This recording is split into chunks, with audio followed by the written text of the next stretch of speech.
Hi, welcome to DevOps Beacon. Today we will understand how we can apply the concept of behavioral economics in DevOps to encourage agile teams to march ahead with DevOps journey. You must have read the title of this video. Yes, I am talking about nudge theory. Sound interesting, isn't it? So let's get started with the video. We will cover nudge theory and different types of nudges in two parts. In part 1 of this series, we will cover what is nudge theory, default nudge, relevance nudge, information nudge, reminder nudge, fear nudge, and mood nudge. I will be covering other nudges in part 2 of this series. The video will be up soon. I will update the link of part 2 video in the description box. Let's understand what is nudge theory. Let's start with history.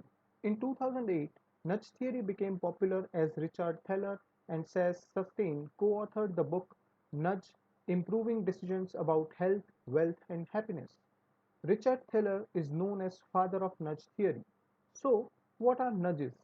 Nudges are small changes in organization culture that are easy, efficient and inexpensive to implement. The automation, DevOps, or SRE team has to support different projects and should be capable to implement CI/CD, continuous integration and continuous delivery, in a phased-wise manner using different types of nudges.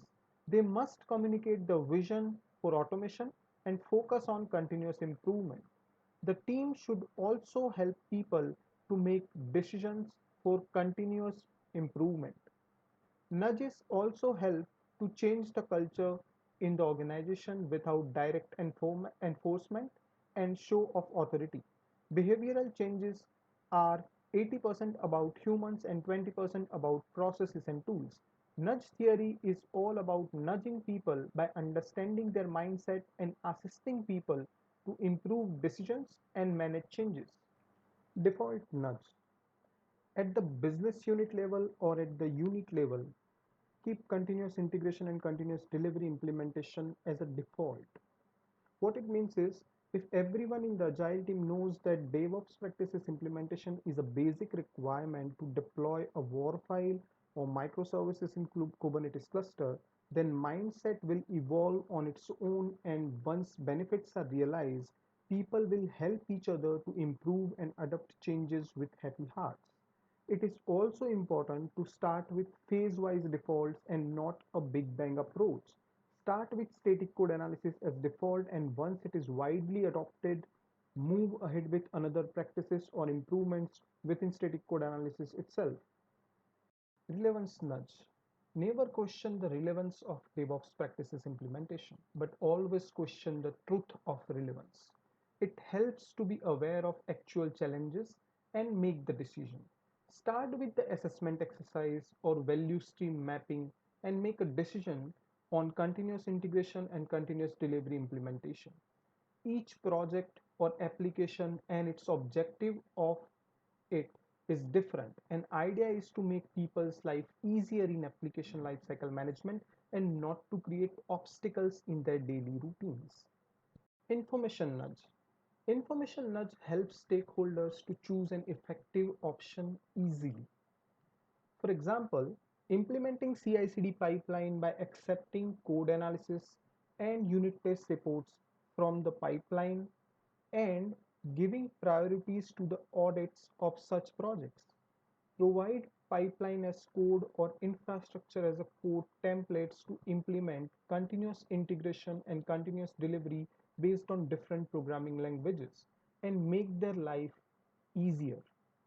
Projects not opting for automation or CI/CD pipeline must go through manual verification after all other projects have been analyzed, and this will provide a nudge to project managers or delivery managers.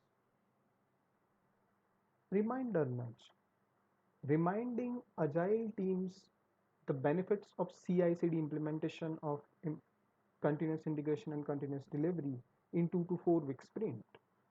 Provide statistics of how fast the delivery happens in the project where DevOps practices are implemented. Send reminders to agile teams and delivery heads on what they are missing out on by not implementing continuous practices such as continuous integration and continuous delivery. Remind the managers of how far they are behind the recommended continuous practices, and reminding stakeholders to do something that they need not or they need to do to embrace the change can prompt them to nudge their teams. For example, sending them a reminder that they need to implement CI/CD to be compliant with organization policy can increase the likelihood that they will do the needful. Fear nudge is also helpful. For example, an initial discount on new products when they are launched gives fear to customers that they will have to pay more later. The stakeholders must be aware that non-compliance with continuous integration and continuous delivery pipeline implementation may affect the deployment of microservices into Google Cloud or some other cloud, as there is no manual access available. Deployment only works using CI/CD pipeline. Even they will be encouraged to write good code and unit tests if there are quality gates related to code quality and code coverage available. And if they fail, the pipeline will fail and eventually deployment won't happen. Mood nudge. Improvement and change discussions are an important part of bridging the gap between new practices and the existing culture. It is important to decrease the level of resistance by showcasing the benefits of continuous practices and nudging people to implement DevOps practices. The Big Bang approach is not advisable. Phase-wise implementation of continuous practices such as continuous integration, continuous delivery, continuous code inspection using different nudges helps to adopt automation easily. It makes people less worried considering existing deadlines and deliverables. That's it for today's video. Thank you for watching. Do not forget to click the subscribe button and press the bell icon. See you in the next video. Till then, bye bye.